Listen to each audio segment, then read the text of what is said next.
Hormuz ஜலசந்தி பாதுகாப்பு குறித்து Trump Modi 40 நிமிடங்கள் ஆலோசனை.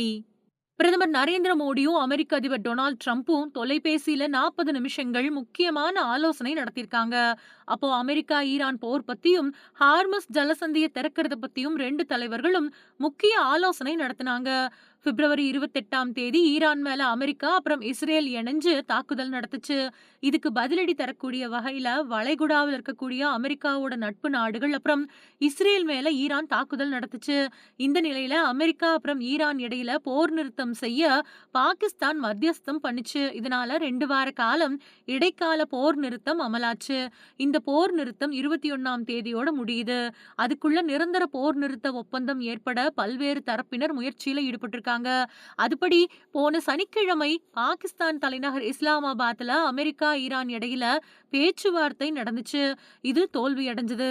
அதுக்கப்புறமா ஹார்மஸ் ஜலசந்திய முடக்கிறதா அமெரிக்க அதிபர் டொனால்ட் ட்ரம்ப் அறிவிச்சிருந்தாரு. இதனால மேற்காசியாவுல மறுபடியும் போர் பதற்றம் ஏற்பட்டிருக்கு. அமெரிக்கா, இஸ்ரேல், ஈரான் நாடுகள் கூட இந்தியாவுக்கு மிக நெருங்கிய நட்புறவு நீடிக்குது.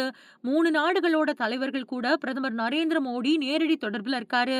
இஸ்லாமாபாத் பேச்சுவார்த்தை தோல்வி அடைஞ்ச பின்னாடி ரஷ்யா, துருக்கி, ஜெர்மனி, பிரான்ஸ், பிரிட்டன் மாதிரியான நாடுகளோட தலைவர்கள் சமரச முயற்சிகள்ல ஈடுபட்டு வராங்க.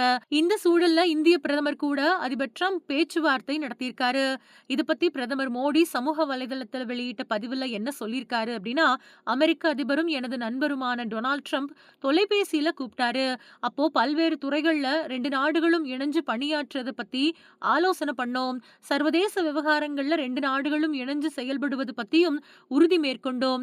மேற்காசியா நிலவரம் பத்தியும் ஹார்மஸ் ஜலசந்தியில பாதுகாப்பான தடையற்ற கப்பல் போக்குவரத்தை உறுதி செய்யறத பத்தியும் ஆலோசனை நடத்தினோம் அப்படின்னு பிரதமர் நரேந்திர மோடி சொல்லியிருக்காரு.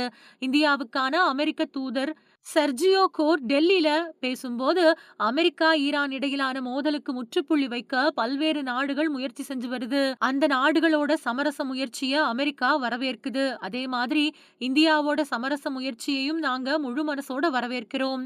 அதிபர் ட்ரம்பும் பிரதமர் மோடியும் செவ்வாய்க்கிழமை 40 நிமிடங்கள் பேச்சுவார்த்தை நடத்தினாங்க. அப்போ ஈரான் போர் அப்புறம் இந்தியா, அமெரிக்கா இடையிலான வர்த்தகம் பத்தி முக்கியமா விவாதிக்கப்பட்டுச்சு அப்படின்னு சொல்லியிருக்காரு. போன வாரம் சனிக்கிழமை நடந்த பேச்சுவார்த்தையப்போ அமெரிக்கா முன்வச்ச சில நிபந்தனைகளை ஈரான் ஏற்கல அப்படிங்கறதால சுமூக முடிவு எட்டப்படல அப்படின்னு அமெரிக்க துணை அதிபர் ஜே.டி. வான்ஸ் தெரிவிச்சிருக்காரு. ஆனா பேச்சுவார்த்தை தோல்வியடைய அமெரிக்கா தான் காரணம் அப்படின்னு ஈரான் குற்றச்சாட்டு வச்சிருக்கு.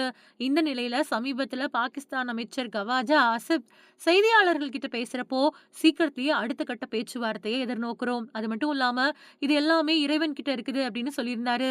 இந்த சூழ்நிலையில ஈரான், அமெரிக்கா இடையில 2வது சுற்று பேச்சுவார்த்தை ஏப்ரல் 16ஆம் தேதி தொடங்க இருக்கிறதா சொல்லப்பட்டிருக்கு.